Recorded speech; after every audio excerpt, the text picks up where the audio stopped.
Ay.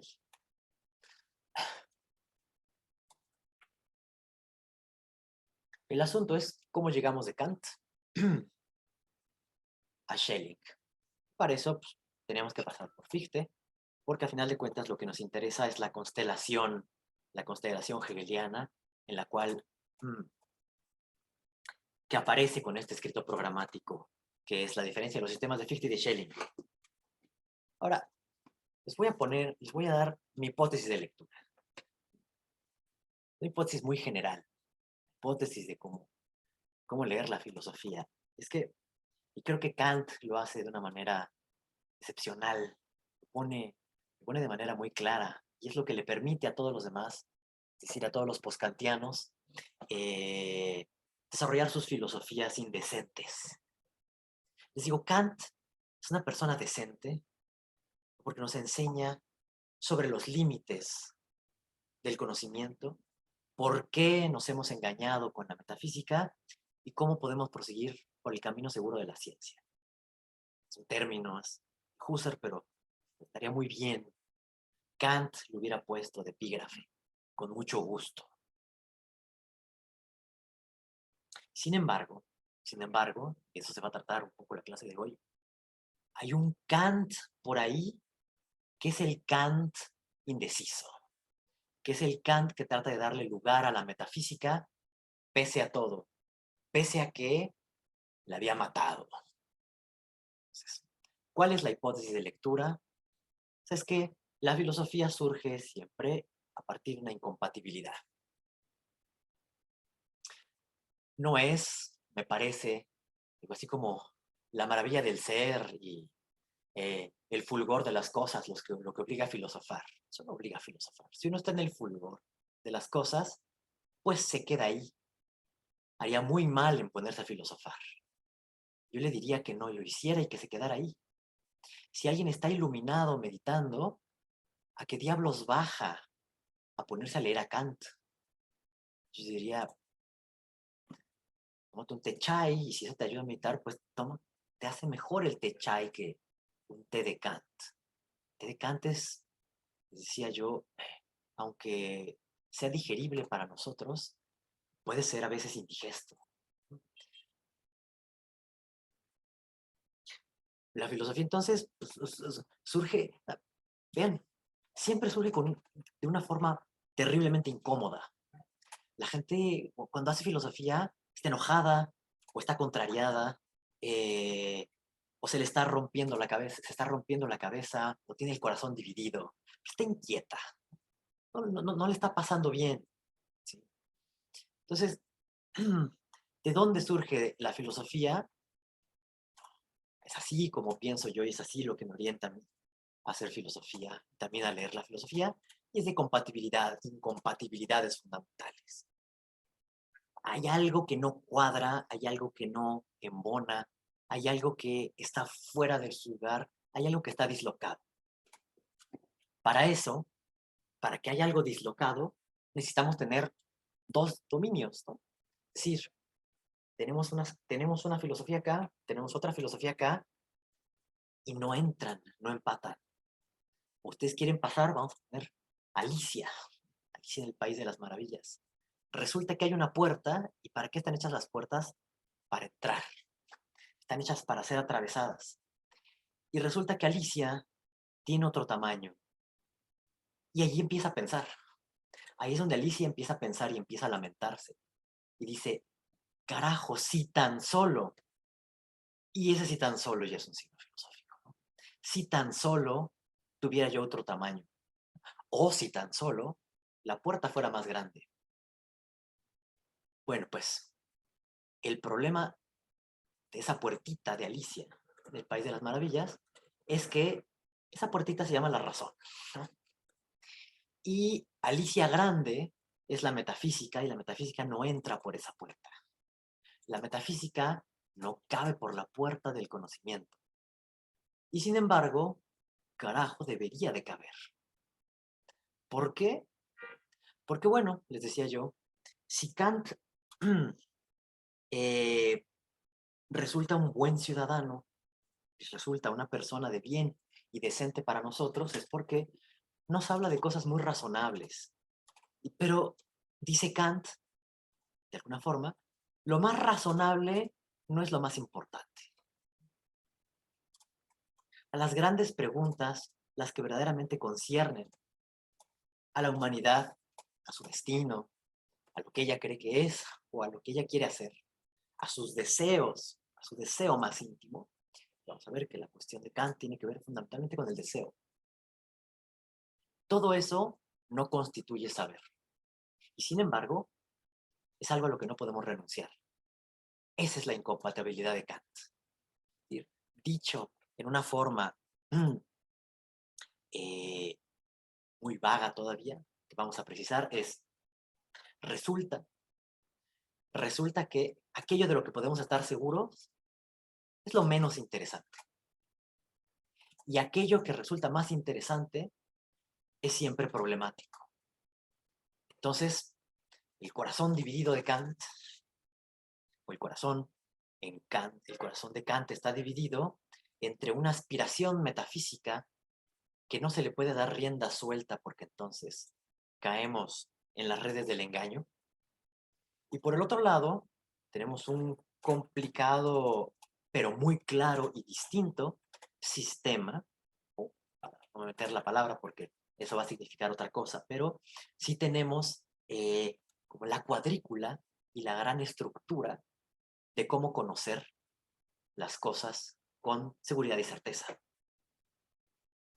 Entonces, para que esta hipótesis de lectura les parezca no solamente exclusiva de Kant, sino un poco más amplia, tomemos solamente eso que llamamos nuestra cultura occidental.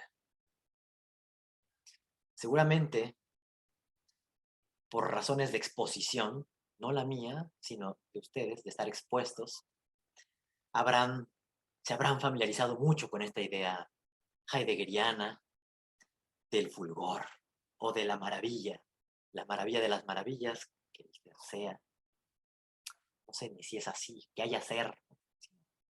Entramos a todos estos asuntos de confusión entre el ser y el ente, pero dice que algo que viene, algo así como de la maravilla, que uno filosofa por la maravilla. Bueno, me parece que es una forma idealizada, absolutamente idealizada, purificada y falsa de la filosofía. La filosofía es dolorosa, sí, porque surge de un conflicto, y ese conflicto es una heterogeneidad. Y por lo tanto, no es la filosofía la expresión del espíritu creativo de un pueblo o del espíritu creativo de una lengua, sino de los conflictos de una lengua y de un pueblo. O, para ser más justos, de los conflictos que en un pueblo hay al saberse constituido por varios pueblos y de una lengua al saberse constituida por varias lenguas. Me explico. Esto que llamamos Occidente, esto que implica una larga historia de acontecimientos históricos, con sus guerras y sus tratados, con sus estados y sus constituciones, y toda su cultura, su música, su filosofía, eh, sus artes. Todo eso comienza en algún momento. Y hay quienes quieren decir que Occidente comienza en Grecia. No, sencillamente no. Pertenece esa división entre Oriente y Occidente, es una división que se va gestando en la Edad Media. ¿No?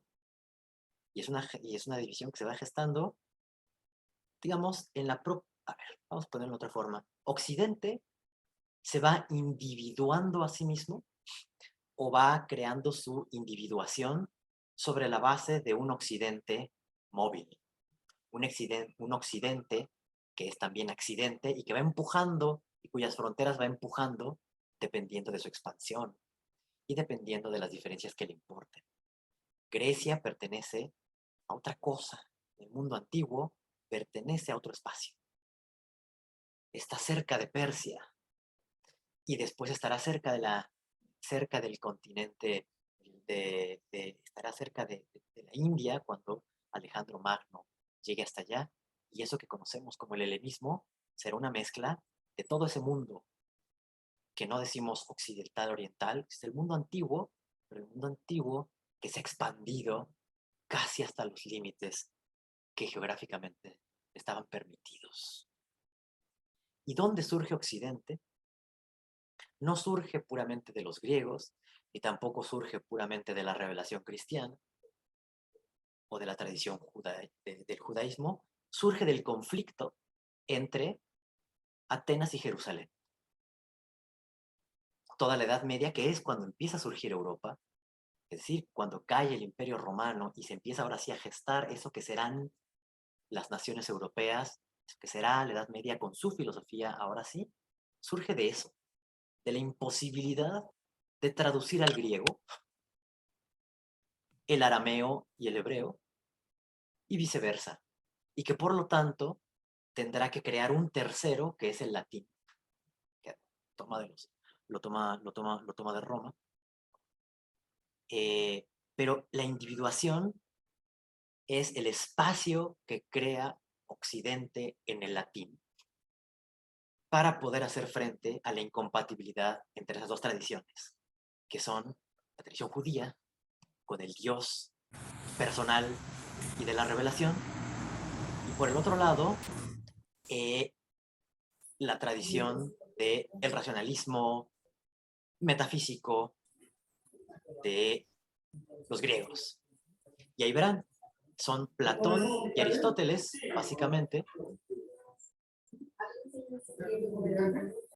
son Platón, más bien los filósofos medievales lo que harán, lo que tratarán de hacer es traducir. Y esa es la imposibilidad de la que surge esa filosofía, que es la teología, de la dificultad de traducir la teología, el Viejo y el Nuevo Testamento, en el lenguaje griego.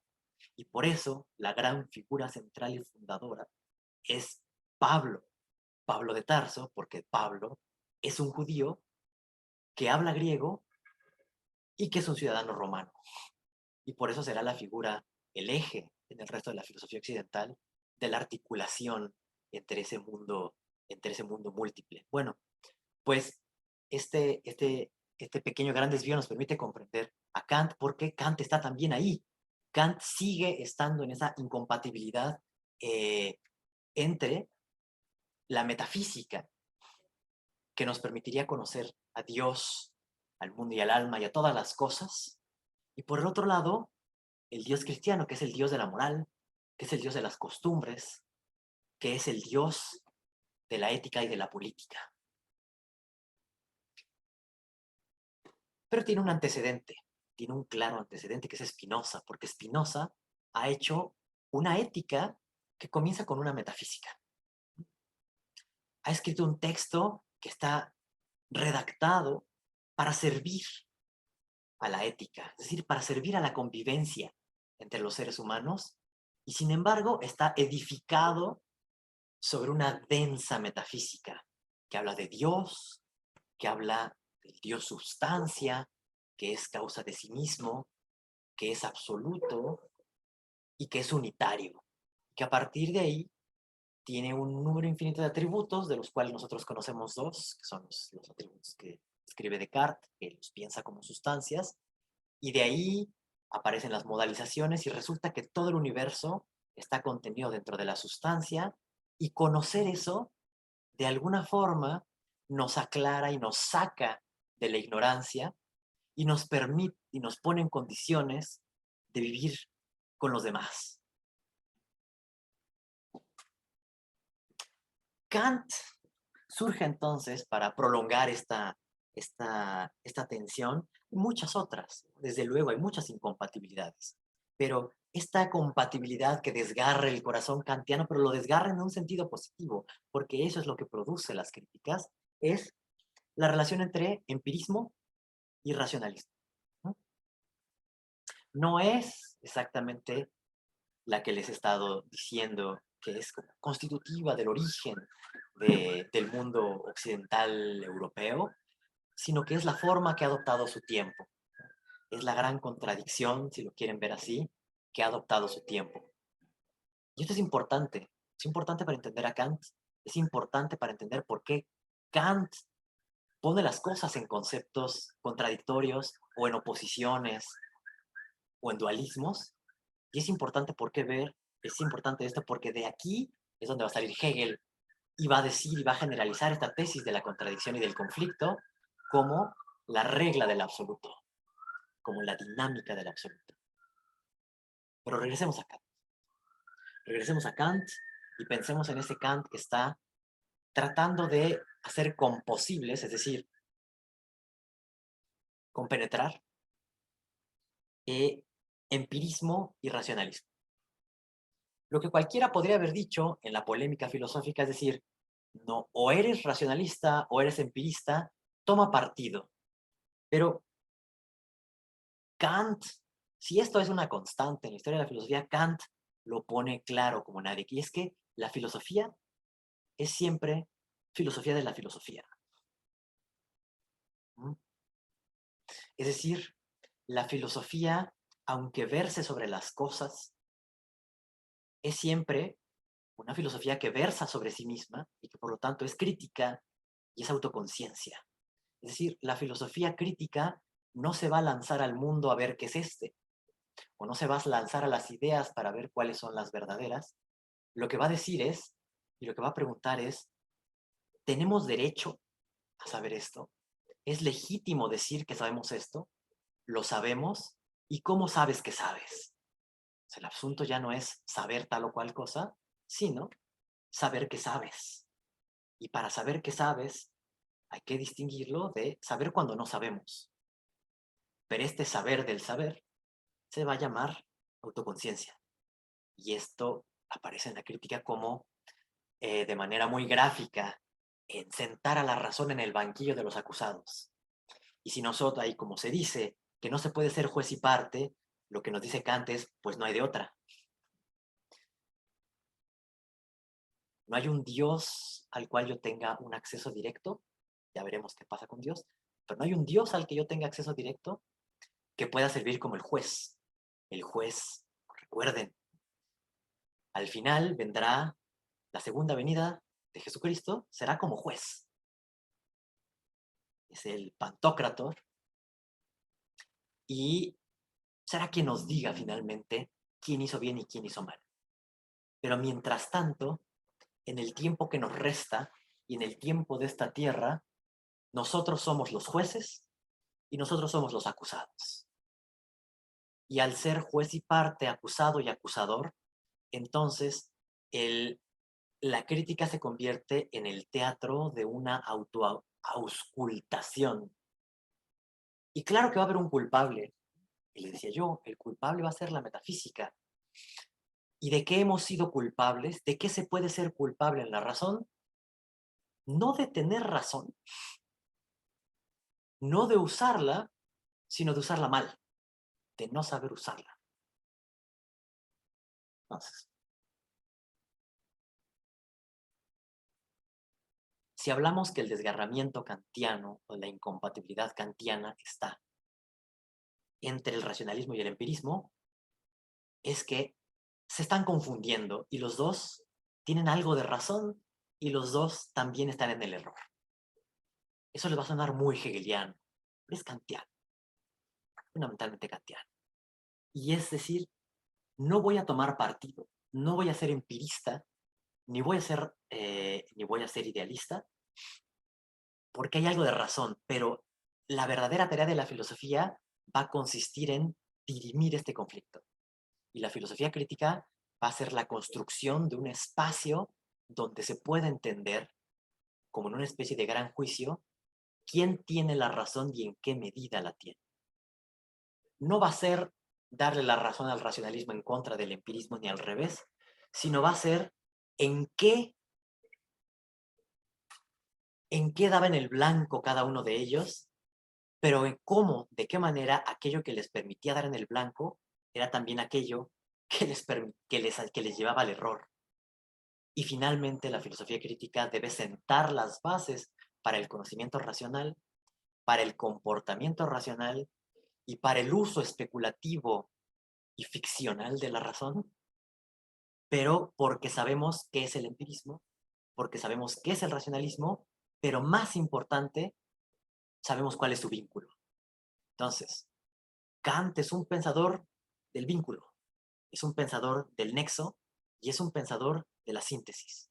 Entonces, esto que está buscando, que es la síntesis entre racionalismo y empirismo, va a convertirse en el eje conductor de toda la filosofía. Y es, en la crítica de la razón pura, cómo sucede la síntesis de nuestra sensibilidad, es decir, cómo se recoge todo aquello que va pasando a través de nuestros sentidos.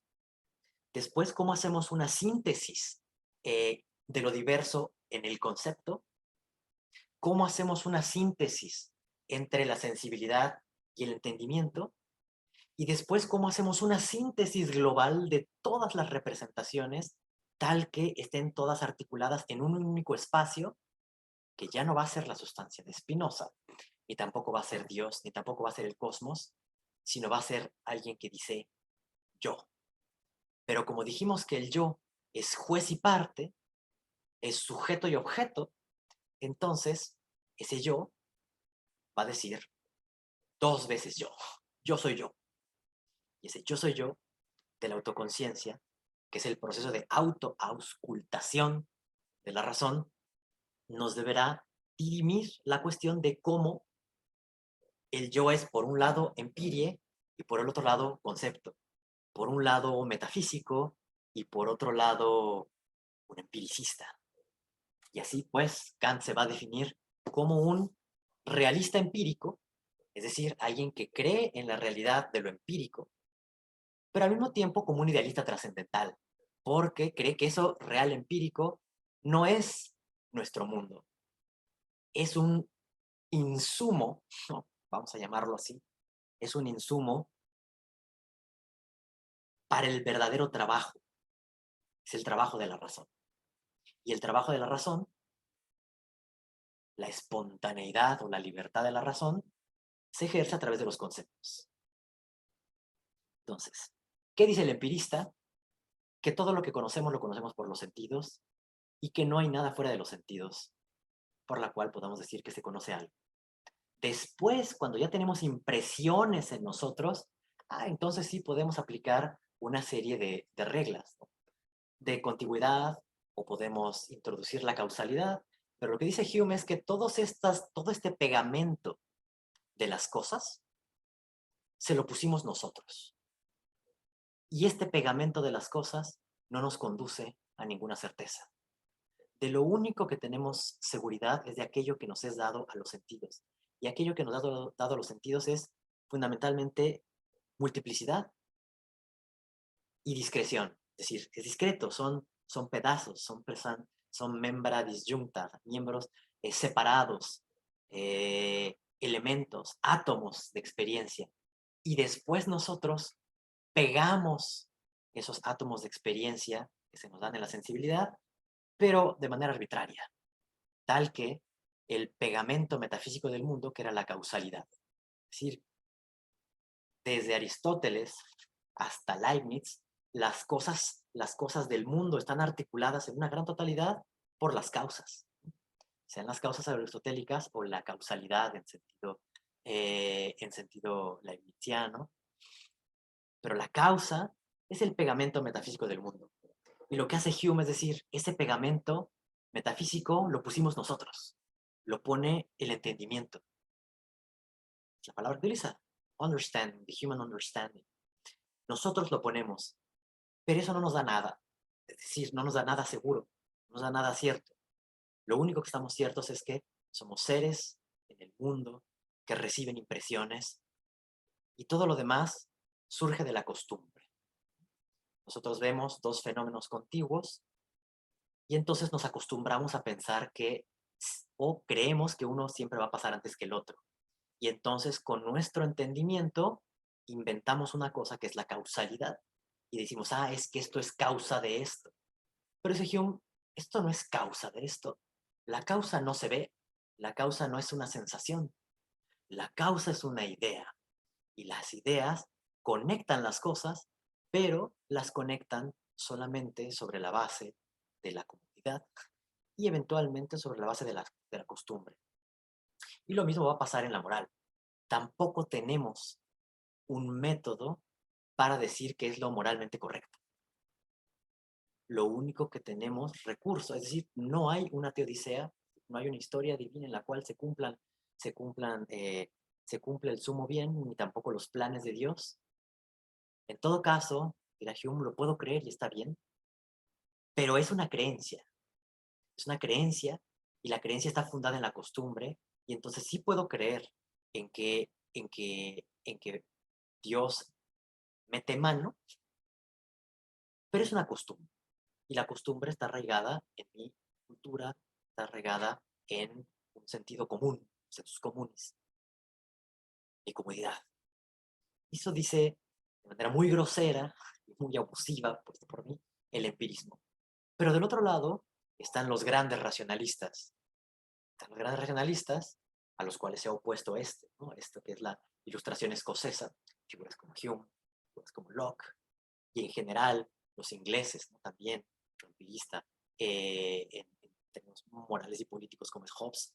Y del otro lado tenemos a los grandes racionalistas. ¿Cuáles son los grandes racionalistas? Pues Descartes, desde luego, Spinoza, Leibniz y el gran sistematizador de la metafísica para Alemania, que es Christian Wolff.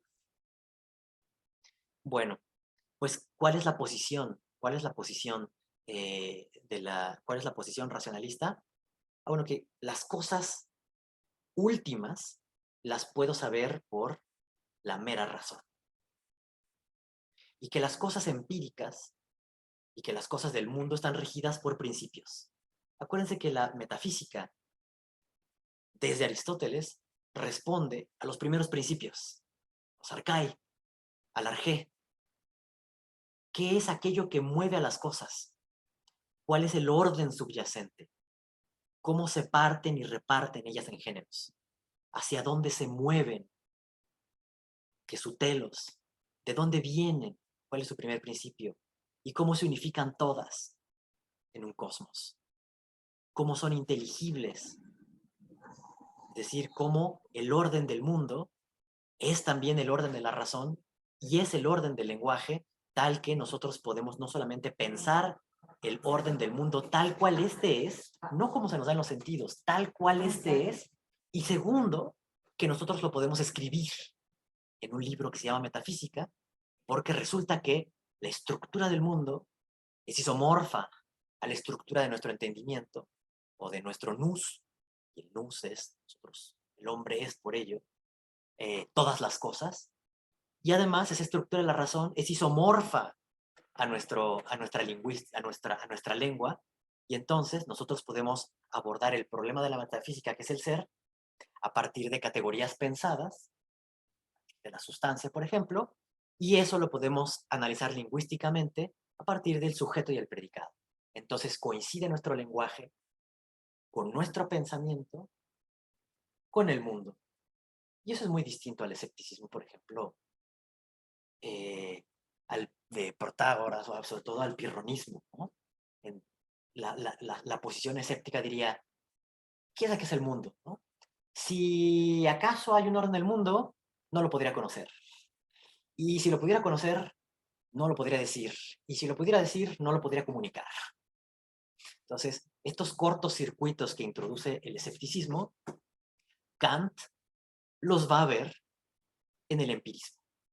Entonces, así como Aristóteles y Platón luchan contra los escépticos y luchan contra los sofistas, porque ellos no creen en este orden del mundo, ni en esta triplicidad del orden que es el cosmos, la razón o el nous y el lenguaje, logos, finalmente logos, en este sentido de palabra, lenguaje, proporción, terminaría de alguna forma moviéndose a lo largo de estos tres registros y unificándolos.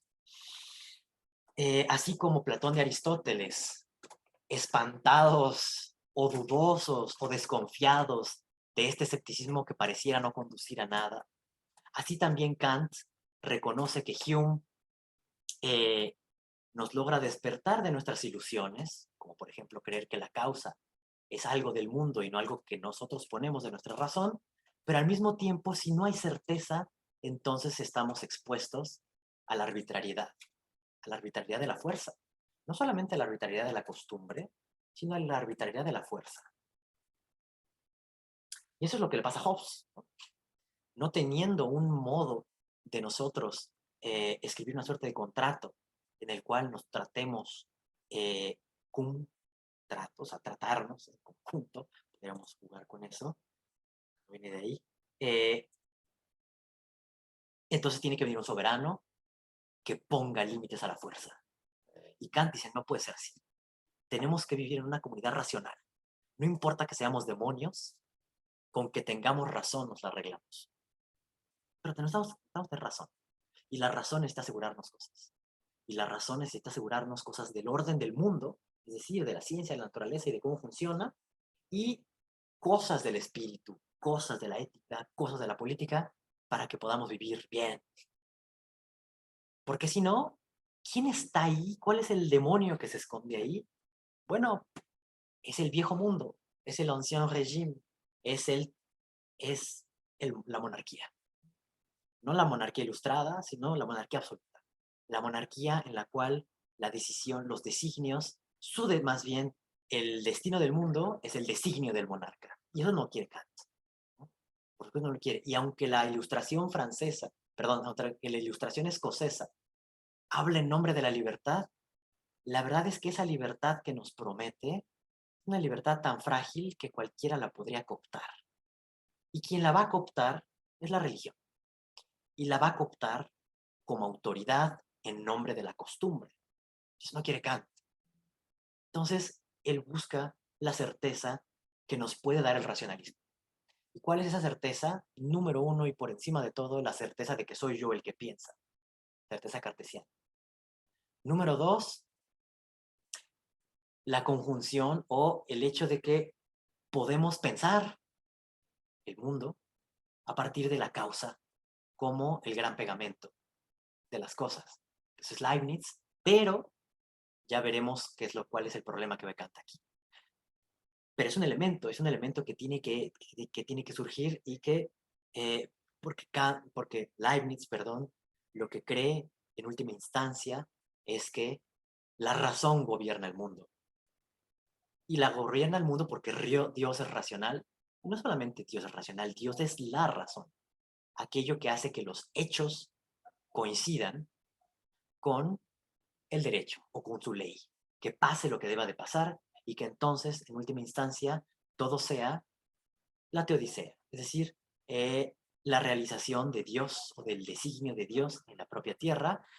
Y al final de cuentas, hacia donde parece apuntar Leibniz, es que no es que Dios meta mano, en una suerte así como en el ocasionalismo de Malebranche, no, más bien es que Dios es la racionalidad interna e intrínseca del mundo. ¿Y cuál es el otro personaje? Spinoza, ¿no? Anterior, también un poco el orden, porque lo que ofrece Spinoza es un sistema monista. No tenemos por un lado la razón y por otro el mundo, no tenemos por un lado la teoría y por otro la práctica, sino que nos promete el mundo unificado en el cual la metafísica nos guía en cuestiones de la ética.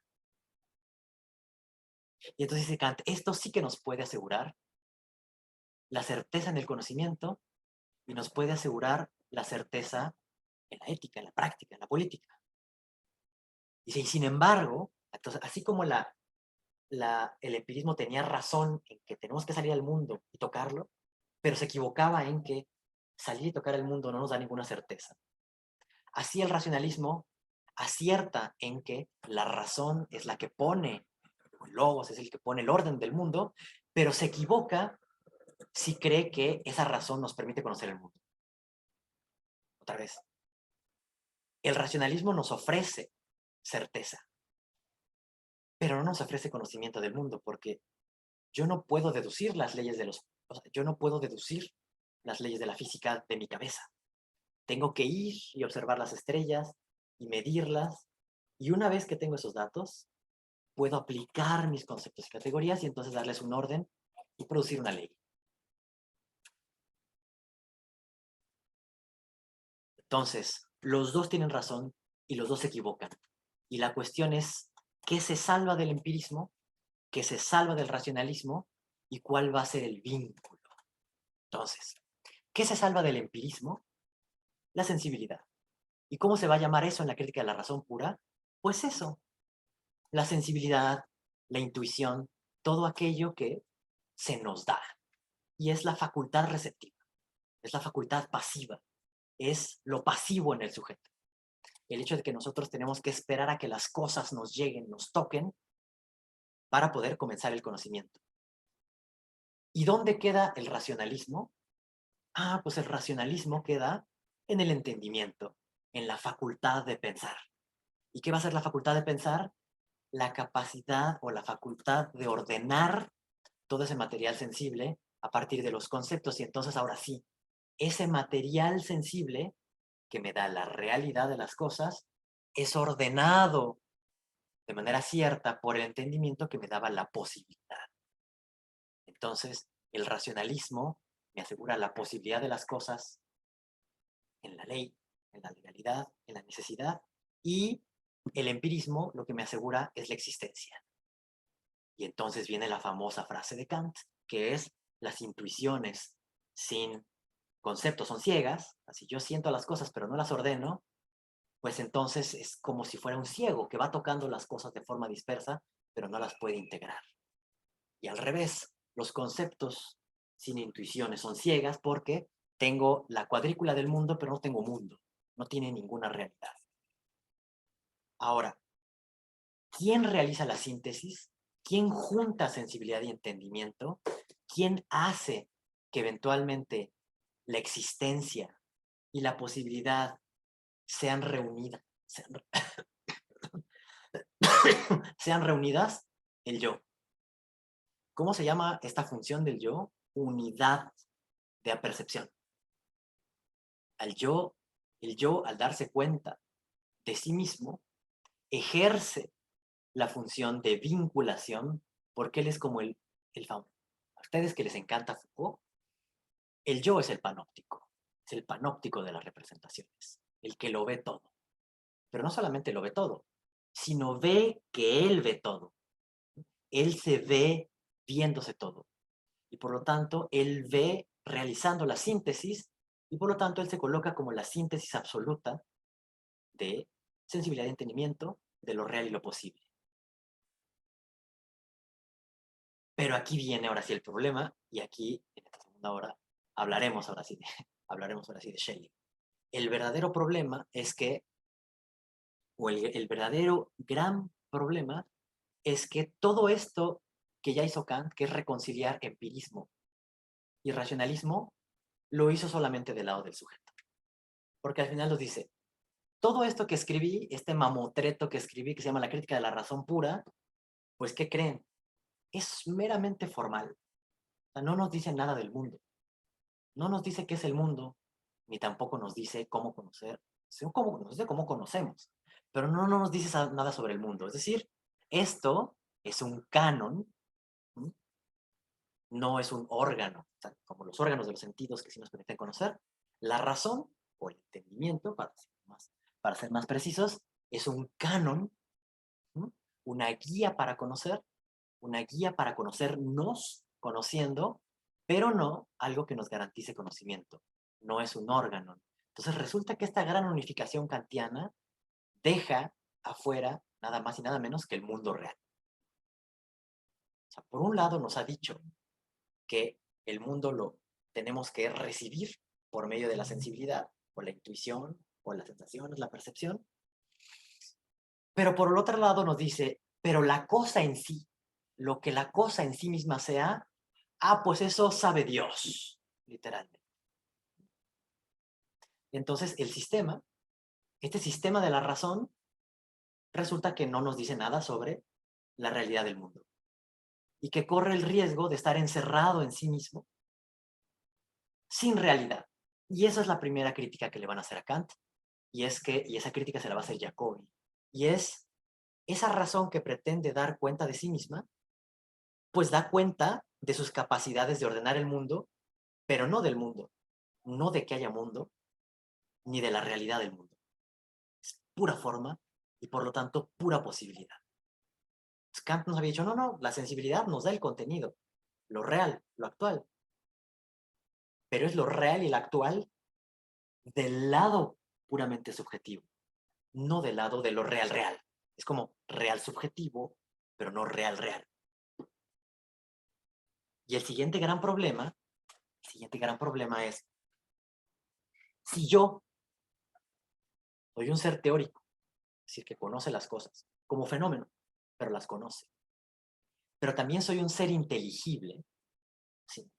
Resulta entonces que el mundo se vuelve a dividir otra vez. Ya no entre sensibilidad y entendimiento, sino ahora entre el ser teórico y el ser práctico. Entonces el ser teórico va a ser una síntesis particular de racionalismo y empirismo, pero el mundo práctico necesita otra síntesis muy distinta, porque ahí no conozco. En la razón práctica no conozco nada. Vivo en la ignorancia. Lo único que necesito saber es cómo determinar mi voluntad. ¿Qué significa determinar mi voluntad?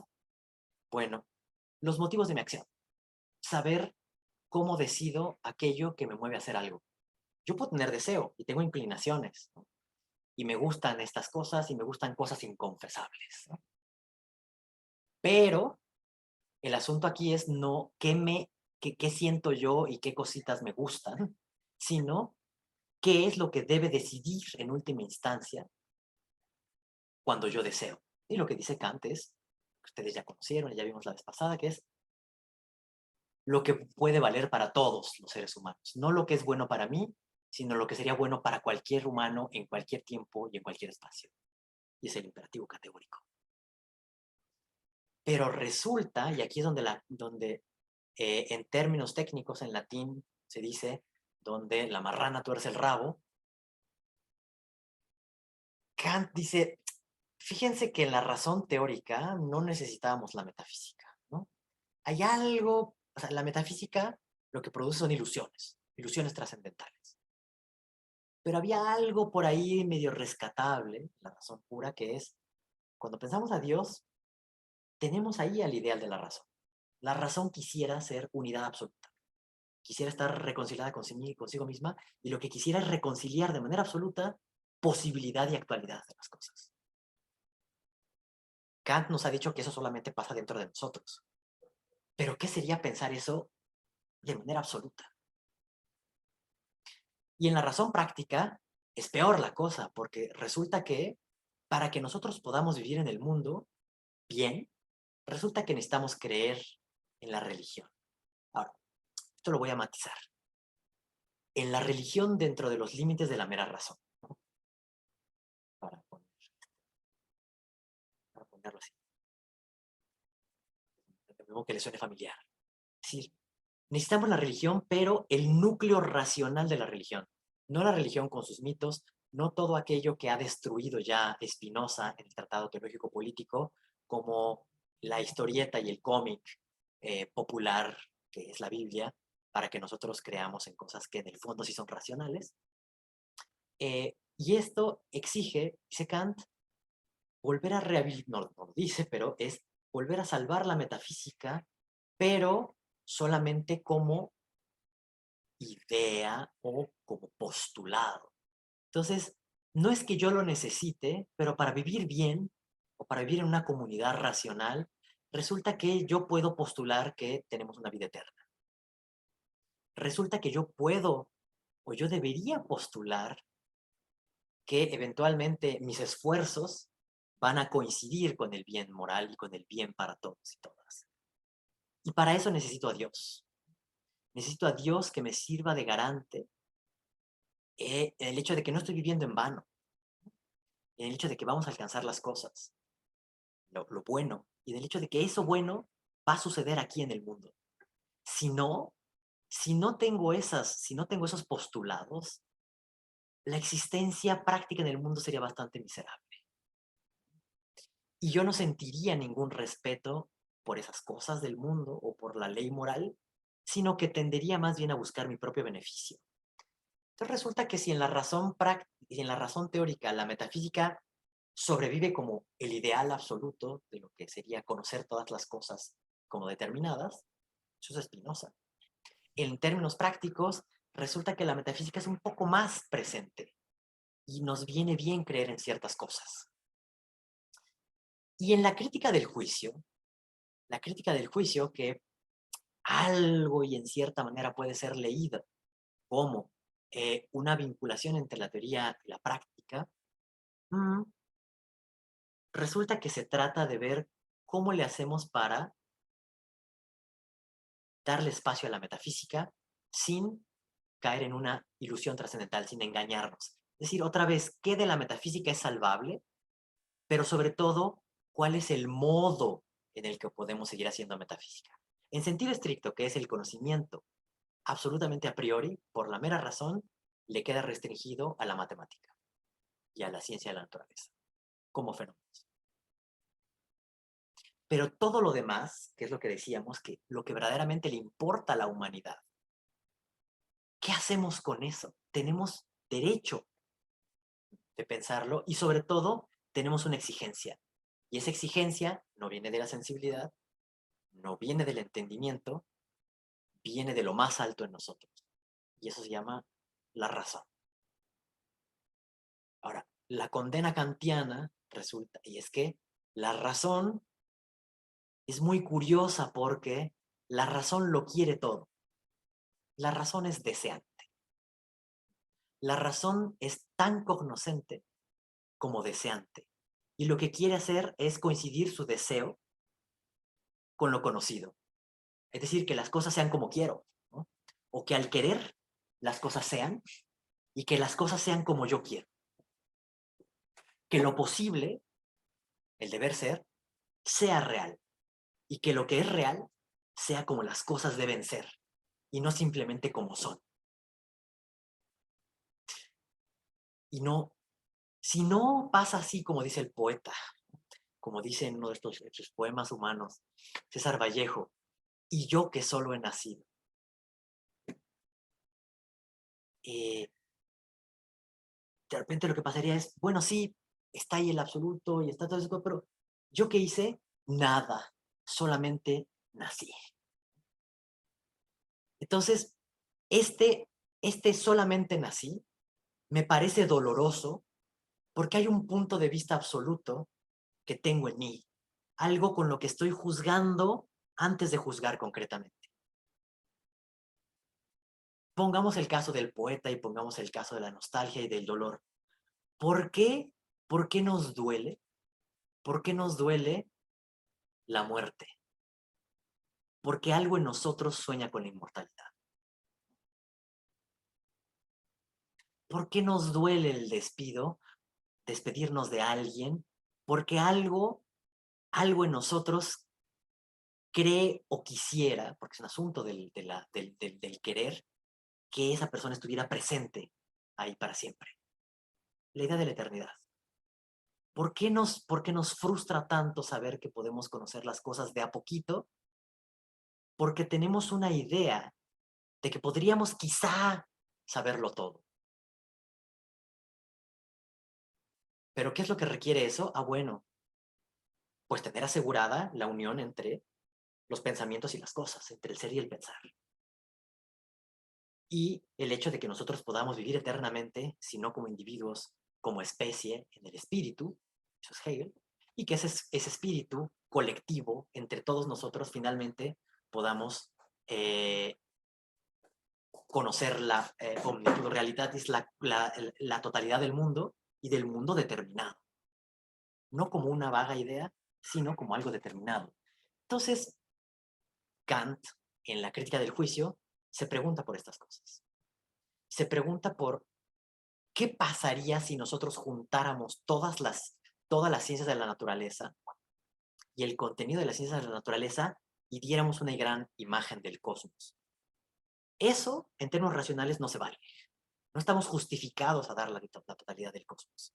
Estamos justificados a hablar de las leyes de la gravitación, de las leyes de la química, de las leyes de la electricidad, pero cómo se conecta la electricidad con, con la gravedad, con los seres vivos. Para eso ya no es ciencia, porque para eso ya meto conceptos especulativos, en el mal sentido de la palabra, Y entonces, ¿qué es lo que introduce Kant? ¿Y dónde salva y cómo salva Kant la metafísica? Como ficción. Kant dice entonces, hay juicios, porque toda la razón lo que hace es juzgar. Es una razón juzgante o judicativa, para no usar la palabra fea. Una razón judicativa que se expresa en juicios y que dice y habla sobre las cosas en la forma S es P. Esto es así, esto es asá, todos los hombres son racionales, todos, ni nadie, no existe ningún hombre que no sea racional, algunas personas son mujeres, algunas personas son hombres. Hablamos predicando de las cosas. Fíjense cómo ahí sigue Aristóteles, ¿no? Seguimos predicando, nada más que ahora ya no cree Kant que el lenguaje y el logo sean algo del mundo, sino son algo de nosotros. Algo de nosotros. Pero si nosotros queremos que nuestro conocimiento tenga realidad y que si nosotros queremos asegurarnos de que lo que nosotros pensamos se corresponda con el mundo y de que nuestra causalidad inteligible, que es la determinación de nuestra voluntad, exista realmente en el mundo, tengo que hacer muchas suposiciones, muchísimas suposiciones. Y esas suposiciones exceden los límites del entendimiento y exceden los límites de la experiencia posible, pero no exceden a la razón. Y la razón lo tiene que hacer, lo tiene que pensar. El asunto es que la vacuna que le pone Kant a ese pensamiento especulativo es, pero no te creas que esto es razón, no te creas que esto es conocimiento. Esto es ficción. O en otras palabras, hacemos en la ficción lo que la razón quiere que sea, y lo único que tenemos para no extraviarnos y no creer que esto en verdad es así, es recordarnos todo el tiempo que esto es ficción. Kant no utiliza la palabra ficción, utiliza la palabra como si, que es la forma de la ficción, ¿no? Als ob. Entonces vemos el mundo como si se dirigiera a un fin. Vemos a la naturaleza como si estuviera ordenada toda ella racionalmente. Vemos como si la historia de la naturaleza se continuara en la historia humana y entonces pudiera haber una gran historia del absoluto. Todo esto, como si, es el proyecto de Schelling. Schelling lo que va a desarrollar es el como si, pero no desde el punto de vista del entendimiento, porque él, con Kant, sabe que el entendimiento es finito, sino desde el punto de vista del absoluto. En otras palabras, todo aquello que la razón exige debe ser satisfecho para Schelling. Y todo aquello que Kant piensa que son deseos de la razón y que se atreve a decir que son postulados porque así las cosas funcionan mejor, Schelling va tan lejos para decir que si no lo suponemos, entonces no se explica nada. Si no tenemos ese absoluto como la suposición absoluta, entonces no podemos asegurar que tengamos conocimiento, no podemos asegurar que nuestras acciones tengan realidad, no podemos asegurar que nuestras acciones morales coincidan con el bien en sí mismo, o que nuestras inclinaciones puedan ser llevadas eventualmente al sumo bien. No podemos asegurar nada. Lo que está haciendo, en fondo, Schelling es tomar las críticas de dos personajes de los que hablamos muy someramente. El primero ya lo mencionamos, que es Jacobi, en el cual le dice a Kant, lo que le falta a tu filosofía es realidad, es pura formalidad. Y otro personaje, que es Reinhold, y lo que dirá Reinhold es, muy bien, tenemos aquí el espíritu kantiano, que es el de la síntesis, el del nexo, el del vínculo, que está expresado en los juicios con la cópula, con el es. Pero resulta que al final Kant nos deja también a nosotros con el corazón dividido. Mientras que nos prometía sintetizar sensibilidad y entendimiento, realidad y posibilidad, empirismo y racionalismo, la verdad es que al final vuelve a dividir el espíritu y deja por un lado lo teórico y deja por el otro lado lo práctico. Y lo pretende unificar con una cosa muy aguada que es la ficción. Entonces, lo que Reinhold pregunta es, ¿cuál es el principio unificador del sistema kantiano? ¿Cuál es ese punto único que, así como en la razón pura era el yo, debe serlo para todas las otras críticas? Y en el fondo sí es así, porque en la razón teórica se llama unidad trascendental. ¿Qué onda? ¿Cómo está? Mira, ahorita me cuentas qué es de ti. La, la razón teórica, la razón teórica sabe muchas cosas, menos la cosa en sí, pero a pesar de todo eso, lo que está en el fondo y lo que sostiene la razón teórica es un yo. Luego, en la razón práctica, el que actúa es un yo. Y luego, en el juicio, el que juzga también es un yo. Entonces, si uno encuentra un yo en las tres críticas, tiene muy buenas razones para pensar que se trata del mismo yo. Y lo que hará Reinhold, es decir, y es postular, ese primer principio tiene que ser del orden del yo, y ese primer principio es lo que nos tiene que asegurar la unidad del sistema. No voy a ahondar en Fichte, porque eso ya se le echó Nazaed, pero el asunto con Fichte es cómo encontramos un primer principio. Y ese no es el problema de Kant. Kant busca los primeros principios del conocimiento y los primeros principios de la determinación de la voluntad, es decir, ¿no? los primeros principios de la naturaleza, del opus postumum, los primeros principios de cada región.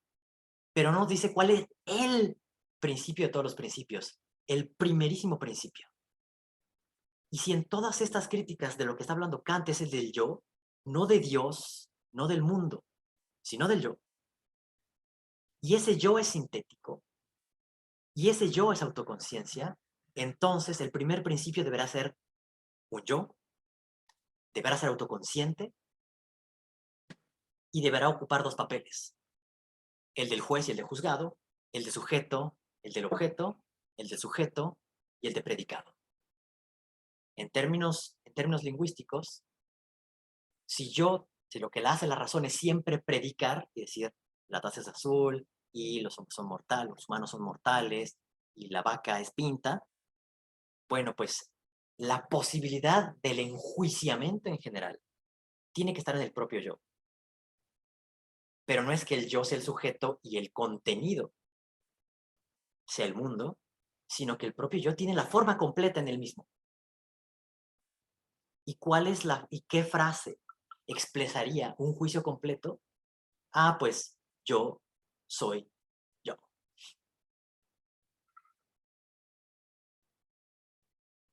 Esto que le suena tan raro y que le suena tan abstracto, les digo, es la forma trascendental de resolver el hallazgo cartesiano. El hallazgo cartesiano es, si yo dudo de todo, de lo único que no puedo dudar es de que yo estoy dudando. Pero en ese yo estoy dudando, vean los elementos. Yo, es decir, es una experiencia. Hay alguien que está diciendo ahí que todo puede ser dudoso, pero esa potencia negativa de la duda se convierte en una potencia positiva cuando alguien dice, es mi acto de dudar. Yo soy el acto de esa duda. Y en ese acto de dudar tengo dos pies. Un pie en la existencia, porque ese darme cuenta es testimonio de mi propia actividad. Y es también una forma porque remite al pensamiento. Entonces pareciera que el pensamiento, al saber de sí, sabe de su propia existencia. Y por lo tanto, acaban reconciliados o acaban coincidiendo en un mismo yo, existencia y pensar, o ser y pensar, o posibilidad y actualidad. Pero Fichte no lo está resolviendo en el terreno empírico. No es que yo me esté mirando a mí mismo pensar de forma empírica, sino que tiene que haber un supuesto en un yo puro que realice esta misma acción cartesiana, pero no de forma empírica y contingente. ¿Qué es lo que le critica Kant? ¿Qué es lo que le critica Kant a Descartes en los paralogismos de la crítica de la razón pura, ¿no? Es decir, yo no me estoy conociendo realmente. Tú te estás conociendo como fenómeno. O sea, tú al verte pensar, es lo mismo que si estuvieras viendo una vaca, o lo mismo que si estuvieras viendo las estrellas, es un objeto más, es un objeto empírico. El yo que se piensa a sí mismo en Kant es una forma, es una estructura a priori. Pero le falta el ser. Pero Descartes ya nos había dicho que en ese acto mismo de la duda sí había involucrado algo de ser. Bueno, pues en el planteamiento fichteano, este primer principio tendrá que hacer coincidir en este acto primigenio de autoconciencia del yo puro, tendrá que lograr la reunión de ser y pensar. Porque finalmente, pensar no es más que presentar algo. Y ese algo presentado existe en tanto presentado. Hagámoslo así. Si ustedes, yo tengo que coger un ejemplo trivial. Si ustedes tienen la cuchara, yo no penetro la cuchara, yo no me meto a la cuchara es cuchara simplemente porque se me está presentando. Es fenómeno. Pero ahí estamos en la sensibilidad. Para que esta cuchara sea conocida, yo tengo que decir cosas de la cuchara, tengo que articular el ser en el juicio. Entonces, lo más simple que puedo decir es que la cuchara es. Y entonces ahí doy testimonio de su existencia. Pero su existencia para mí. Es para mí. Pero si le quiero dar un ser pleno, necesito predicar de ella, es decir, determinarla. Y entonces ahora sí digo, la cuchara es de metal, la cuchara tiene piquitos, la cuchara tiene una superficie lisa, la cuchara es reflejante, y de hecho los predicados empíricos que puedo dar de esto son infinitos, o por lo menos indeterminados. Puedo decir es cóncava, si la miro de este lado, pero es convexa si lo miro desde esto, y le puedo ir inventando, es ligera, es cómoda, y entonces, bueno, Descartes decía, a ver, ¿cuáles son los predicados esenciales y cuáles son los predicados accidentales? ¿No? ¿Cuáles son los predicados que hacen que esta cosa sea lo que es? ¿Y cuáles son los predicados que yo le puedo poner en relación conmigo? ¿No? Porque yo puedo decir, y además es bonita, y además me regaló a mi abuelita, es la cuchara que me regaló mi abuelita, ¿no? Y, nunca acabo, ¿no? Parece que nunca puedo determinar la cosa porque nunca acabaría. Pero de lo que sí estoy seguro es que esta cosa accede al mundo a partir del juicio y a partir de su articulación como logos, es decir, a partir del juicio, a partir del lenguaje y el lenguaje predicativo. La predicación, que es la apofansis en Aristóteles, es que la cosa aparece en tanto que su predicado. No es que la cosa se agote en su predicado, pero la cosa siempre va a aparecer a partir de sus predicados. Bueno, todo eso está muy bien, ¿no? Pero resulta que hay un supuesto, y es que yo estoy pensando. Yo soy el que está percibiendo la cuchara. Yo soy el que está pensando la cuchara. Yo soy el que está predicando. Y en última instancia, yo soy el que está usando la estructura sujeto-predicado. Ahora, lo que estoy pensando, la cuchara, en tanto que es pensada, es eso, un pensamiento. O sea, para que sea parte del mundo, para que sea parte del mundo compartido, para que sea parte del mundo expresado, para que sea parte del mundo práctico, tiene que ser cosa pensada, cosa expresada, cosa articulada. Y ahí ya no tengo cosas en sí. De hecho, me da lo mismo lo que sea la cosa en sí.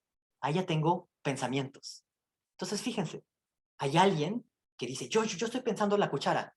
Oh, y la cuchara es pensamiento. Entonces, si yo pienso un pensamiento, entonces ya no tenemos dos ámbitos. Tenemos dos lados del pensamiento. El lado activo, el que piensa, y lo pensado, el lado pasivo. Pero si yo digo, no importa lo que esté pensando, sino el hecho de que pienso cosas, en realidad el yo lo que está haciendo es pensarse a sí mismo, pero en el lado de las cosas. Dicho de otra forma, pensar las cosas no es más que un yo refiriéndose a sus propios contenidos. ¿Pero por qué son sus propios contenidos? Bueno, Kant dice, pues porque ahí estaban, porque están en mí. ¿Por qué son míos? A ver, si ustedes tienen ahí un montón de pensamientos pululando por sus mentecillas, ahí, todo lo pecaminoso que tienen en sus cabezas, ¿por qué es suyo? Bueno, pues porque lo encontraron ahí, ¿no? Fichte va a decir, porque lo produjiste tú. Tú lo pensaste. Y ese pensamiento fue productivo. No estaba ahí antes. Tú lo produjiste. Entonces resulta que hay alguien que produce y que produce pensamientos. ¿Pero qué es el pensamiento? ¿Qué son los pensamientos? El yo. El mismo yo, pero hecho algo, hecho cosa. ¿Explico? Todo lo que pensemos, todas las cosas del mundo son pensamientos. Pero si todos los pensamientos son obra de un acto del pensar, entonces son las obras del pensamiento. Entonces tenemos el pensar y sus obras. Pero estas obras del pensamiento no son algo distinto del pensar, son su propio producto. En otras palabras, es como el pensamiento visto desde el otro lado. Si ustedes hacen una cuchara, por ejemplo, tienen un material. Entonces, ustedes son el sujeto y la cuchara que está fuera de ustedes es el objeto. Pero si ustedes trabajan con ustedes mismos, que eso es pensar, autoconciencia, si ustedes trabajan con ustedes mismos, no hay dos materiales, no hay forma y contenido, no hay interioridad y exterioridad, sino que es algo trabajando consigo mismo. Y al trabajar consigo mismo, es como, vamos a poner voy a decir una cosa así, ¿qué es lo que le va a interesar a Schelling? Pero a lo mejor es un poco más gráfico. Piensen que la plastilina no toma forma hasta que yo le meto mano desde fuera.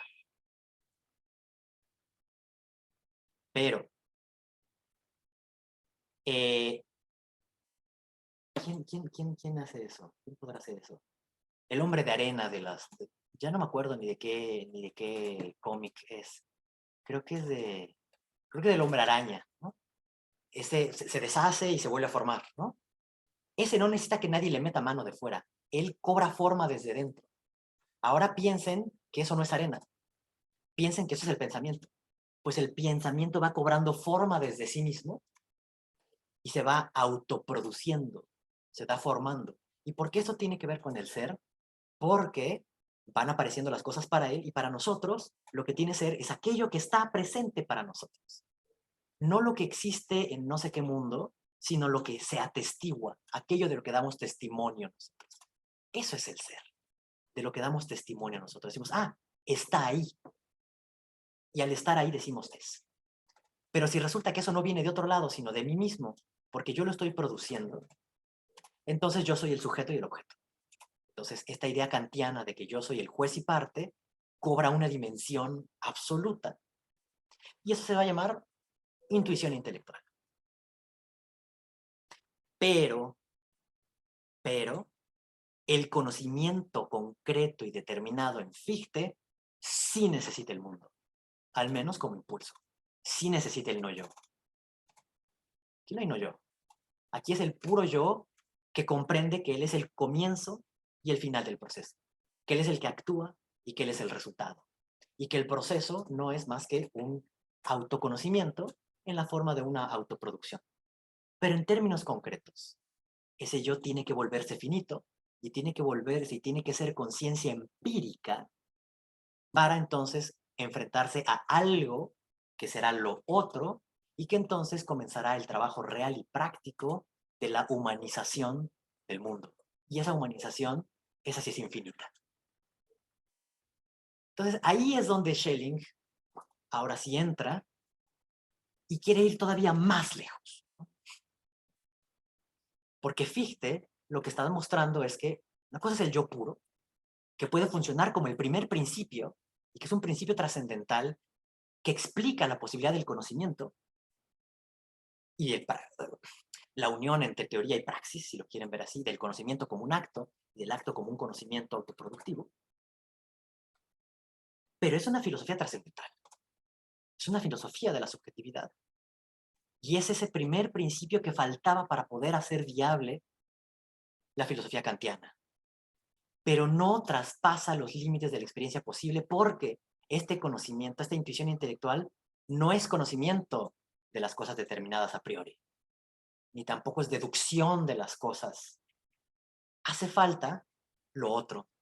Hace falta el Anstoß, es el golpe de la exterioridad para que entonces ese ponga en marcha ese trabajo del espíritu consigo mismo y entonces irá tomando insumos del mundo y por medio del trabajo, de la praxis de ese yo, irá humanizando el mundo y finalmente se dará cuenta que esa praxis no es una praxis de un yo empírico aislado, sino de una comunidad intersubjetiva de yoes. Porque acuérdense que el gran asunto es no solamente la teoría y cómo conocemos el mundo, hay un privilegio de lo práctico.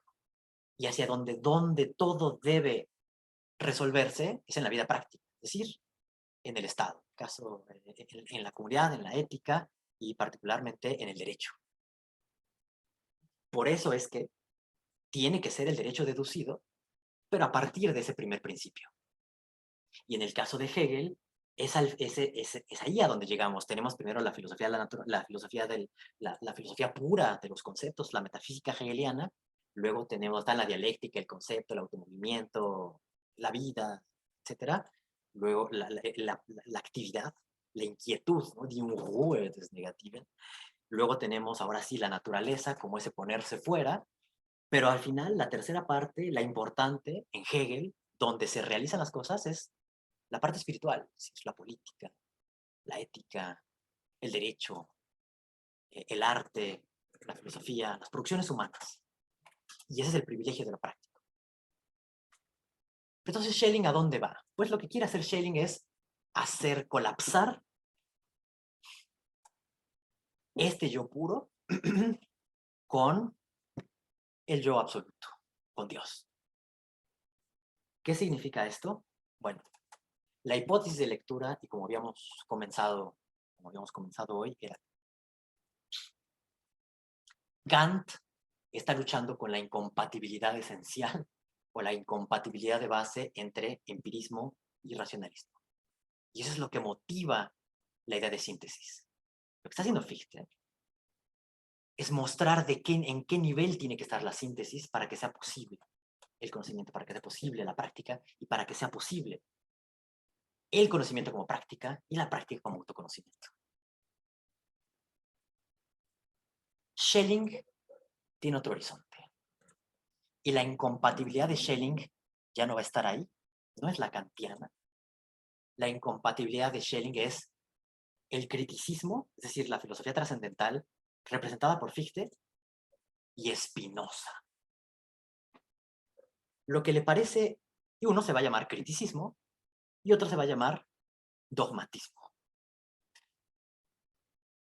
¿Y qué es ese dogmatismo? Pues es el racionalismo, pero a él no le interesa la lucha entre racionalismo y empirismo, a él lo que le interesa la lucha es entre racionalismo y criticismo, porque Schelling lo que hace es tomarse muy en serio la crítica de Jacobi y decir, a Fichte le falta, perdón, a Kant le falta el ser. Y si lo vemos bien, y esto es lo que le hace saltar más a Nazaret, es lo que dice Schelling, dice, y si lo vemos bien, a Fichte también, ¿no? A Fichte también le falta el ser. A Fichte también le falta el ser porque para llenarse de contenido hay que bajar al yo empírico. Y ese yo empírico necesita encontrarse con las cosas. Y esas cosas son no yo. Y ese no yo produce una tarea infinita y entonces otra vez caímos del paraíso de la intuición intelectual que era el infinito, al mundo finito. Dice Schelling en estos de sus primeros escritos que tenía, ¿cuántos Nazaret? No sé, creo que todavía no le cambiaba ni la voz a Schelling. Estaba casi en la pubertad, tenía 22, 3 años. Bueno, vamos a Sí, decir. tenía como unos 22 Tenía aproximadamente. como 22, ¿no? No le salía barba, todavía le iba a cambiar la voz, seguía cantando en el coro de niños. No, no sé. Pero estando muy chavito, lo que él dice es, no, no, no, no, no. El contenido, los contenidos determinados de la conciencia no pueden ser generados únicamente por esta conciencia, únicamente por esta conciencia empírica, tienen que ser generados desde la conciencia absoluta. Ya veremos cómo, porque este es el gran problema. Es el gran problema. Pero lo que dice en última instancia Schelling es que si Fichte quiere que ese primer principio sea un principio absoluto con mayúscula, entonces no puede ser un principio de un yo, sino solamente del absoluto, pero que tiene forma de yo. Otra vez. Lo que le parece a Schelling es que Fichte sigue demasiado pegado a una conciencia empírica o a una forma del conocimiento tal como nosotros, los seres finitos, lo vivimos. Y en un sentido tiene razón, porque en el sistema fichteano la finitud sigue siendo parte del elemento que nos hace conocer.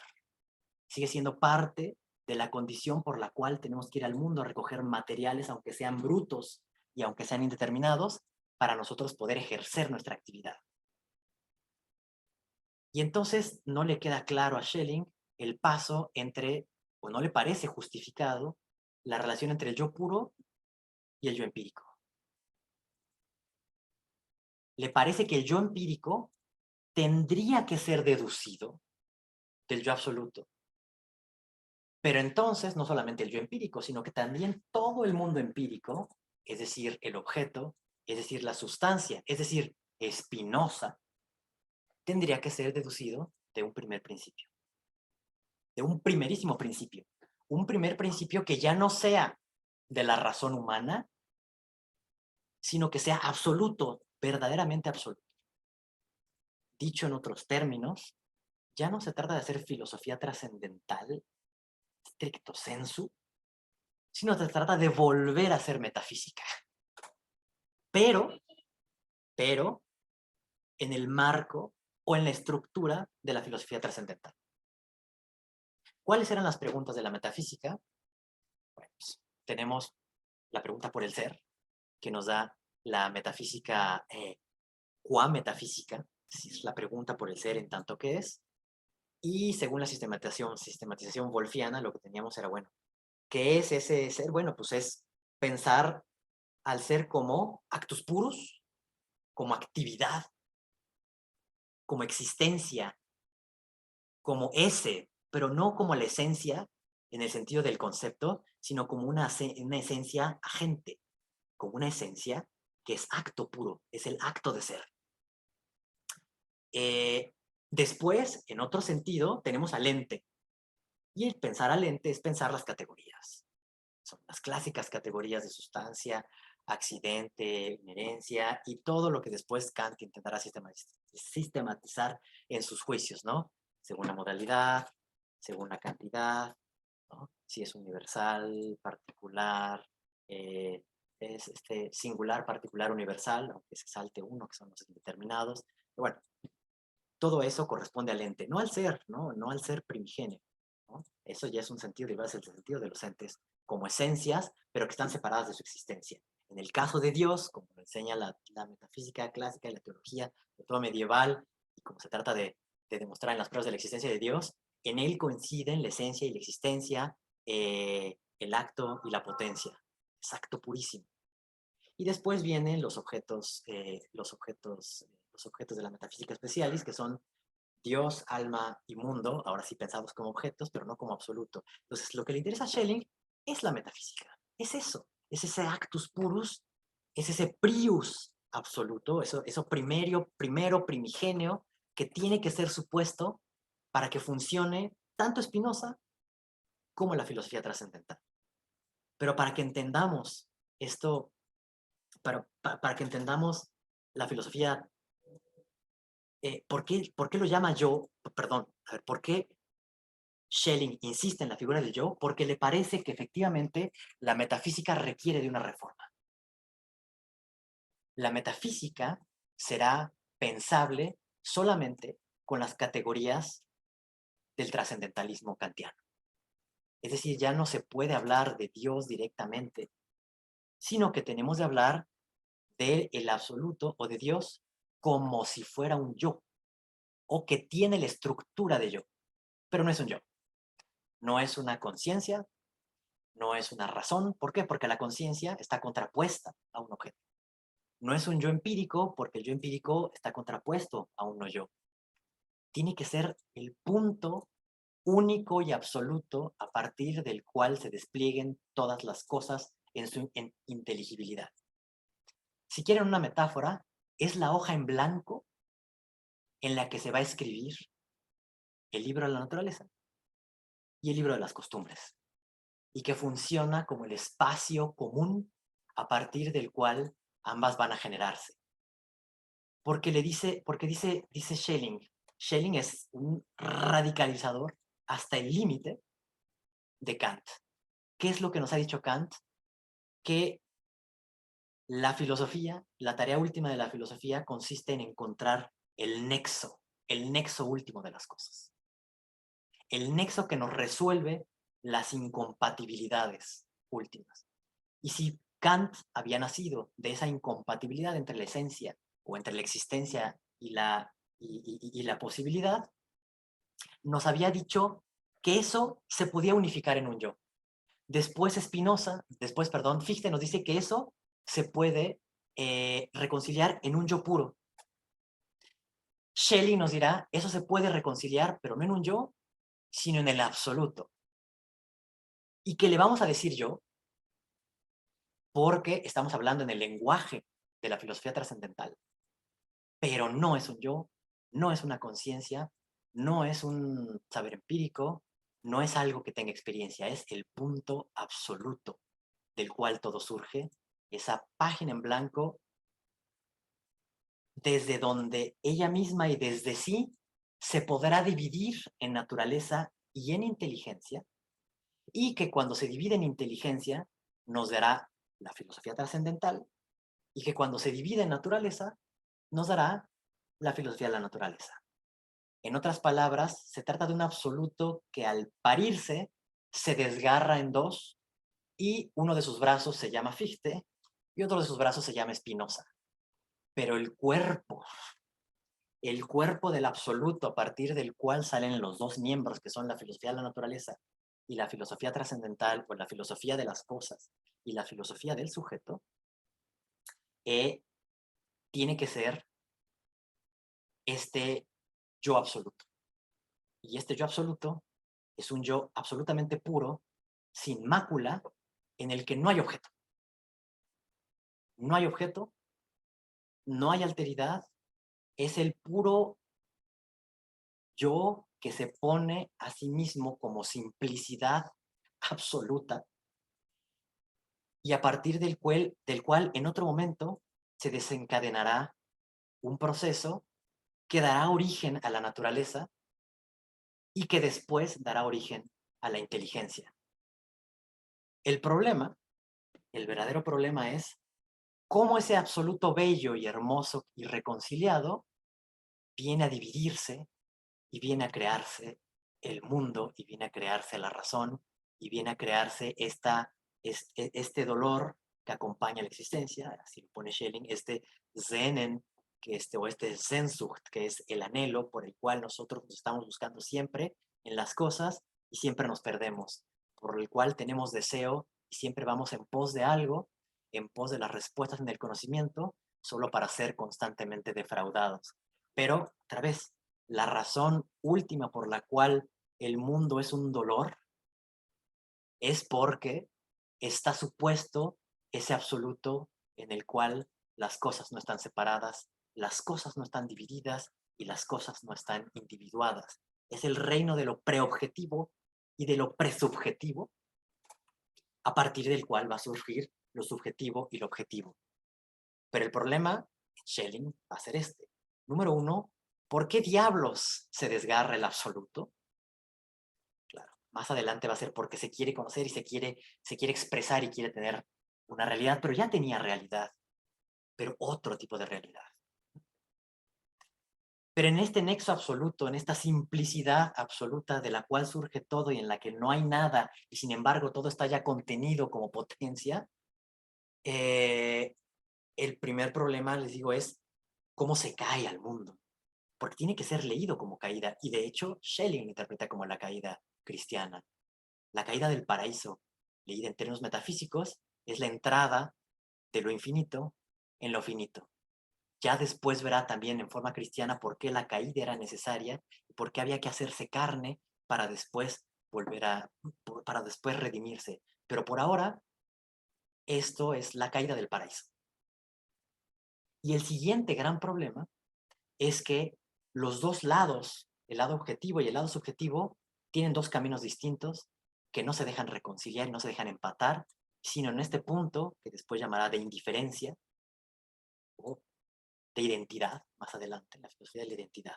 Y es que si yo soy espinosista, soy un dogmático, y entonces no, hablo del yo como si fuera una cosa. Es decir, el yo forma parte de la naturaleza y forma parte del mundo de las cosas, y todo es una gran sustancia que se produce realmente a sí misma. Y en esa filosofía de la naturaleza, que es lo que hará también Schelling más adelante, es yo empiezo con la materia y voy viendo cómo la materia, como el hombre de arena, cómo la materia se va autoconstruyendo y cómo surge a partir de ahí el mundo de la geometría primero, después el mundo de la física, después el mundo del magnetismo, después el mundo de la química, después surge la vida, después surge la sensibilidad y después surge la razón. Pero si pienso así, que es como nosotros llamaríamos evolutivamente y naturalistamente, la razón es producto. La razón viene del oscuro, de lo ciego, de lo inconsciente, y la razón viene de la materia. Esa es la filosofía de la naturaleza. Pero si yo tomo el punto de vista trascendental, comienzo con un primer principio trascendental, racional, y a partir de ahí voy viendo cuál es la estructura de la razón y cómo la razón busca las cosas, y al final de cuentas la materia no termina siendo nada más que una determinación más del entendimiento y que viene desde arriba. Entonces, en una, la razón determina todas las cosas por medio del intelecto, si lo quieren ver así, pero el que está en el pináculo, en la cúspide, es el yo. Y en la otra, lo que tenemos es un proceso evolutivo, realista, naturalista, en el cual la materia va evolucionando a partir de sí misma eh, para crear la inteligencia. Ahora, esto todavía puede funcionar más o menos en la filosofía temprana de Schelling, porque este espacio límpido del absoluto que él identifica con la intuición trascendental, perdón, con la intuición intelectual, es el espacio de producción de lo inteligible. Si es real inteligible, pero no es real porque según él, más adelante, en su obra madura, dirá que algo para ser real tiene que ser relativamente impermeable a la razón o impermeable al concepto. Pero por ahora no. Por ahora lo real es también el despliegue de lo conceptual, y este despliegue de lo conceptual no solamente puede consistir en un análisis de la razón, sino tiene que incluir una realización del absoluto en términos humanos, en términos de instituciones, del derecho, de la ética, y explicarnos también todo este mundo de la naturaleza que la ciencia capta de manera fragmentaria y atómica. Entonces, bueno, esto es, les digo, el germen, ¿no? El germen de la filosofía schellingiana, su relación con Fichte y su relación con el humus, con el humus de Kant. Porque digamos que Kant escribe muchas cosas, pero promete muchas otras que al final nos defrauda. Entonces, el idealismo alemán, les digo, esta pandilla de seres gigantomáquicos y desproporcionados, no hacen más que llevar hasta el límite lo que Kant propone, que es la filosofía trascendental, y es ¿qué debo suponer para explicar que esto sea así? Y resulta que si yo voy de suposición en suposición, a final de cuentas, para que la existencia esté unificada y para que todo esté unificado, tengo que suponer un absoluto unificado. Pero ese es el camino, digamos, para atrás. El camino hacia adelante es ver cómo esa unidad indiferenciada y primera, esa hoja en blanco, se produce en todo esto que nos rodea, en todos estos libros y en la agonía y en el genio creador y en las guerras napoleónicas, ¿no? ¿Cómo llegamos de la hoja en blanco a los cañonazos y a la guillotina? Ese es el problema, ¿no?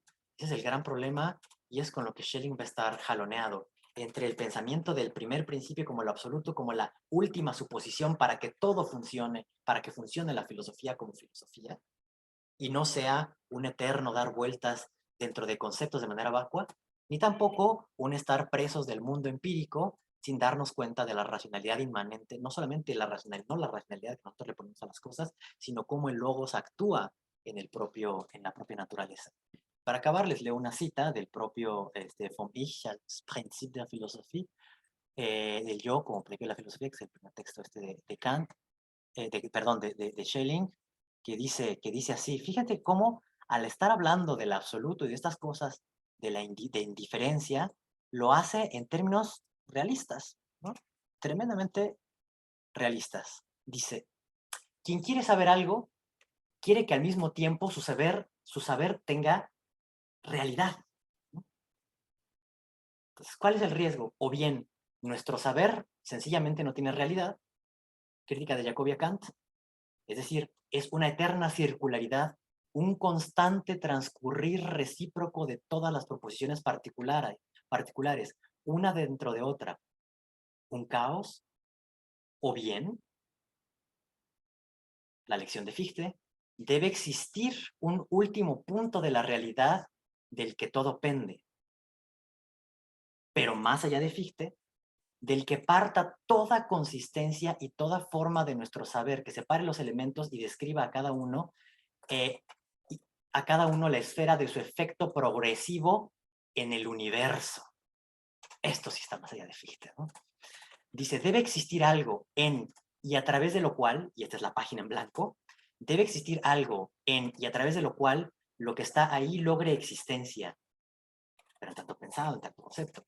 Todo lo que es pensado, realidad, y el pensamiento mismo, la forma de la unidad e inalterabilidad, es decir, la unidad primigenia donde se escribirán las verdades eternas. Este algo debería ser lo perfecto, aunque esas verdades eternas se vayan escribiendo en la historia, temporalmente. Este algo debería ser lo perfecto en el sistema entero del saber humano,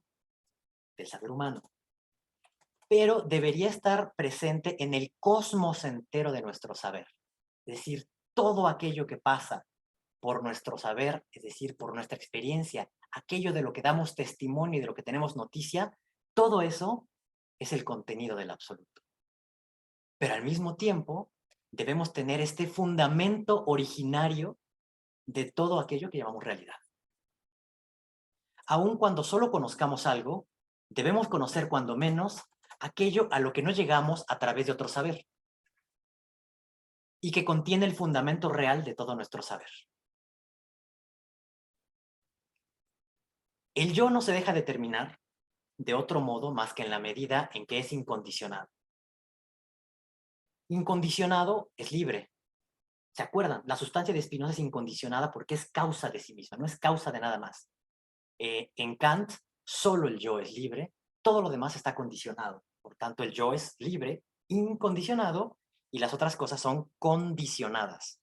Nosotros hablamos de condiciones, pero en alemán, incondicionado se dice unbedingt, y condicionado se dice bedingt, y dingt viene de ding, de cosa.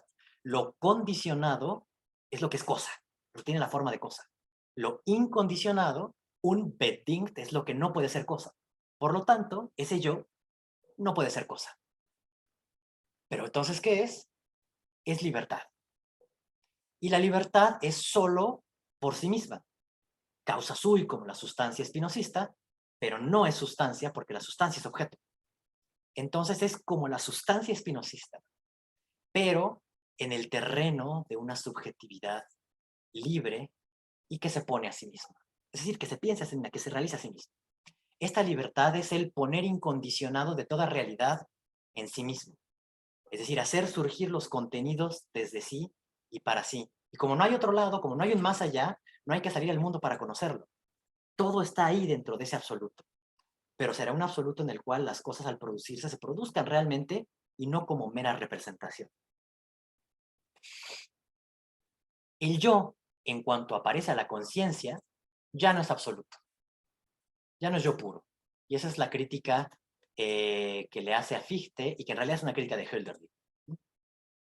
Vuestro yo empírico jamás anhelaría, no querría, no aspiraría a salvar su identidad en el tráfago de las cosas, en el mundo cambiante, en la multiplicidad, si el absoluto no fuese puesto originariamente por sí mismo. Es decir, si no estuviera ya supuesto un absoluto que no depende más que de sí mismo.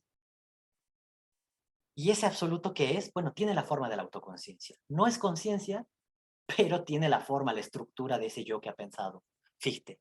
El yo no puede ser dado por un mero concepto. Es decir, ¿qué es este yo primigenio? Pues no es un concepto. ¿Por qué? Porque los conceptos se aplican a intuiciones, punto. No puede ser una intuición porque las intuiciones para Kant son empíricas. Tiene que ser una intuición pura, pero tiene que ser una intuición pura que no nos dé ningún objeto. Por lo tanto, este absoluto es un intuirse. ¿Es un yo que se intuye a sí mismo o es el absoluto que se intuye a sí mismo bajo la forma de un yo? En otras palabras, es la libertad pura creándose a sí misma desde la nada, pero solamente porque ella es el alfa y omega de toda realidad. Incluso antes de que la realidad misma, tal como la conoce la conciencia empírica, llegue a ser. Entonces, una vez que nosotros retrocedemos todo lo que pudimos hasta un primer principio, hasta lo que ya no, la última suposición detrás de la cual ya no podemos suponer nada, es decir, un primer principio, pero no un primer principio que empuje las cosas desde fuera, sino un primer principio que sea causa de sí, tal que todo permanezca dentro de sí mismo, inmanencia pura. Una vez que tengo este primer principio, ahora tengo que mostrar pues cómo surgen las cosas, cómo surgen las diferencias, cómo surge lo determinado, cómo surge el conflicto, cómo surge el anhelo, la fuerza, las contradicciones. Bueno, ese es el problema de Schelling. Y para terminar, lo que simplemente diré es que así como Schelling comienza esta filosofía del absoluto, pensando que es la forma de darle al criticismo la realidad que le faltaba, al final, a la mitad de su vida y al final de su vida, renegará de la filosofía trascendental o de la filosofía negativa, como él la llama, y afirmará la realidad, ahora sí, no en tanto que es concebida, sino en tanto existencia puesta fuera de sí, que admite que haya cosas fuera de sí. ¿Para qué les digo esto si ni voy a hablar? ¿Para qué les digo esto si solamente voy a confundir? Para mostrarles que la última preocupación de Schelling siempre fue cómo dotar al absoluto de realidad. Y que el hilo conductor y el pedal de Schelling en todo momento es la realidad. La realidad de la sustancia de Spinoza, la realidad de la naturaleza, la realidad de la existencia, la realidad del cuerpo. Y eso que todo el tiempo está buscando integrar en el sistema para volver a la razón, ahora sí absoluta, todo el tiempo será expulsado por la razón, es lo que le produce la indigestión y lo que hace que Schelling esté siempre tratando de volver a incorporar un nuevo real en el absoluto para que ese absoluto sea verdaderamente concreto y no adolezca de todas las pruebas de la existencia de Dios, en las cuales, como ya dijo Kant, puesto que el ser no es un predicado real, La existencia no se sigue del concepto. No se sigue del concepto. Entonces, Schelling quiere empezar no con el concepto para llegar a la realidad, sino reunir realidad y concepto desde el principio. Pero esa realidad que quiere pensar Schelling es tan inestable que se convierte en su obsesión y es el shifter, vamos a llamarlo así, es aquel contenedor que siempre va a ir llenando de diferentes maneras, como libertad, como existencia, como voluntad, como naturaleza, como materia, y que siempre va a estar en esta posición ambigua de ser pensable, pero no del todo pensable, de ser prerequisito para que el pensar tenga realidad, pero de escaparse también al pensamiento, de ser devorado, de ser supuesto, presupuesto, pero también resultado, y eso constituye la crux, la cruz del pensamiento schellingiano, la realidad que siempre estuvo buscando en el sistema trascendental y que le lleva finalmente a destruir desde dentro la filosofía, la filosofía clásica alemana, pero de una forma muy paradójica, porque al final de su vida intenta salvar la metafísica, intenta salvar la religión, pero esa manera que tiene de hacerlo, con ese problema que tiene atravesada la realidad, lo que hará es producir un desmoronamiento y sus vástagos se lo van a comer. Crió cuervos que se lo comieron, porque los cuervos van a ser los materialistas del siglo XIX y los existencialistas. Gente que asiste a sus clases como Kierkegaard, materialistas como Bakunin, materialistas también como Feuerbach.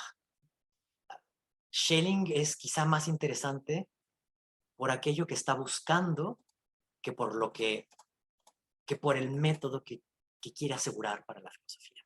¿Sí? Porque él está persiguiendo a Dios, él está persiguiendo el absoluto, él está persiguiendo el arte, pero mientras dice todas esas cosas, nos habla de la materia, nos habla de la existencia, nos habla de la voluntad, nos habla del deseo, nos habla de la ansiedad, de la existencia pues humana, de una manera nada triunfal.